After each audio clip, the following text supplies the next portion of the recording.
সব গার্মেন্টস এলাকা বোনাসটা মে মাসের ভিতরে দিয়ে দিতে হবে। এই যে গার্মেন্টস এরা আছে, এরা এগ্রি করে গেছে, এরা মে মাসের ভিতরে বোনাসটা দিয়ে দিবে। আর বেতনটা 1 থেকে 3 তারিখের ভিতরে তারা বেতনটা পরিশোধ করবে।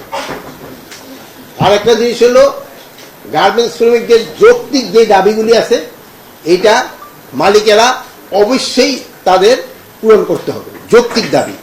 বাট কোনো অযৌক্তিক দাবি নিয়ে যদি শ্রমিকরা রাস্তা বা কোথাও ঘেরাও করতে, ওই ক্ষেত্রে কিন্তু আইন শৃঙ্খলা বাহিনী তাদের নিয়ম মাফিক ব্যবস্থা নেবে। 1 নম্বর ইনস্ট্রাকশন দেওয়া হয়েছে যে গাড়িগুলি যেটা আছে গরু যে নামাবে, এটা রাস্তায় নামাইতে পারবে, তাদের ভিতরে নিয়ে যেতে হবে, হাটের ভিতরে নিয়ে নামাইতে হবে। এবং যে গাড়িতে বা নৌকায় যে ট্রাক বা নৌকায় যে গুলি আসতে গরু, আগেই তারা ওই ব্যানার দিয়ে দিতে হবে তারা কোন হাটে গিয়ে এটা নামাবে। তা না হলে অনেক সময় দেখা যায় যে ওই টানাটানি শুরু হয়, এই হাটে নিয়ে যেতে, এটা যেন না হয়, এটার জন্য বলা হয়েছে। এবং প্রতিটা হাটেই আনসার রাখতে হবে, প্রতিটা হাতে। তো আমরা একটা অ্যাপ্রক্সিমেট একটা বলে দিচ্ছি যে 75 জন, কোনোটায় হয়তো বেশি লাগবে, হয়তো কোনোটায় কম লাগবে। এইটার জন্য আমরা এই নিরাপত্তা প্লাস বলে গরুর ডাক্তারও থাকতে হবে, যেহেতু অনেক সময় অসুস্থ গরু ঝুড়ি যেন বিক্রি না হয়।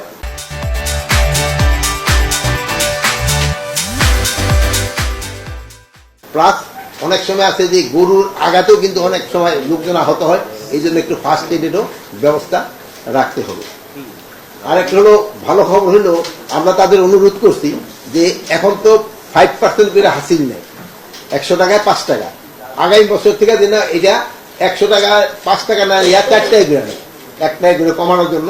বাট এবার আমরা কমাইতে পারলাম না, এই জন্য যেহেতু অলরেডি টেন্ডার হয়ে গেছে, যেহেতু টেন্ডার হয়ে গেছে এখন তো আর আমাদের পক্ষে করা সম্ভব না। বাট আমরা এইটা লোকাল গভর্নমেন্টের আমরা অনুরোধ করছি, হয়তো তারা আগামী বছর থেকে এটা কার্যকরী করবে। বালখেটের ক্ষেত্রে ঈদের 5 দিন আগে থেকে বালখেট চলাচল বন্ধ হয়ে যাবে, আর ঈদের পরে 3 দিন বালখেট চলাচল বন্ধ থাকবে। আর আপনারা জানেন বালখেট কোনো অবস্থায় রাত্রে চলবে না, কোনো সময় এটা রাত্রে চলবে না। আর কোনো বাস, তারপরে আপনার জাহাজ আছে বা ট্রেন, অতিরিক্ত যাত্রী কেউ নিতে পারবে না। এটা শুধু মানুষের ক্ষেত্রে যেমন, তারপরে যে গবাদি পশু আনার সময় কোনো ট্রাক বা এই যে নৌকাগুলিতে আসে, এগুলি যেন অতিরিক্ত পশু যেন না আনে, এই জন্য তাদের ইনস্ট্রাকশন দেওয়া হয়ে গেছে। এবং এটার ক্ষেত্রে আইন শৃঙ্খলা বাহিনী যারা এটা করবে, আইন ভঙ্গ করবে, তাদের এগেইনস্টে অ্যাকশন নেবে। এবার জন্য বলা হয়েছে যে রাস্তার পাশে কোনো হাট হবে না, রাস্তার মধ্যে অন্য হাটের কিন্তু জায়গা দিয়ে এই জন্য আমরা বলে দিচ্ছি আগেই। আপনি বললাম যে লিখে রাখবে এটা কোন হাটে যাবে, এটা গাবতলী হাটে যাবে না নয়ারহাট হাটে যাবে, এটা তার আগেই লেখা থাকবে। আর মাঝখানে যদি কেউ ডিস্টার্ব এরকম করতে যায়, তার এগেইনস্টে অ্যাকশন নেওয়া হবে।